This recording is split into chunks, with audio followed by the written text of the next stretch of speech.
Okay, if your business is heading towards insolvency, can you, the director, start to move assets out of that business before you go into liquidation?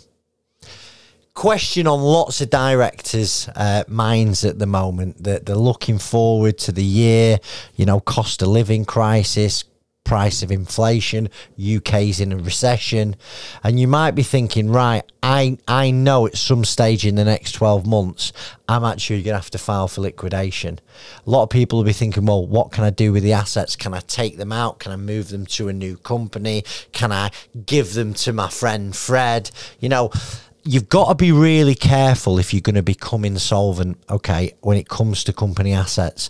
You might have plant and machinery, you might have stock, you might have some vehicles in your business, you might have cash in the bank. Cash in the bank is classed as an asset.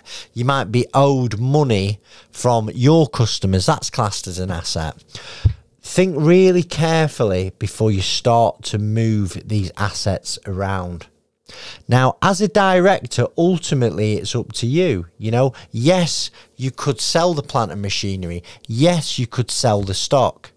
Yes, you have access to your bank account.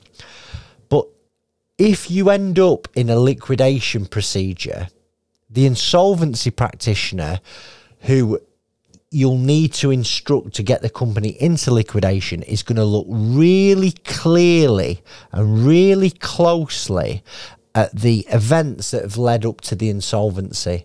And they're going to be looking at things where assets have been sold. They're going to be looking at big transactions out of the bank account, and they're going to be asking questions. Now, if a director, if you found, it's called selling a transaction under value.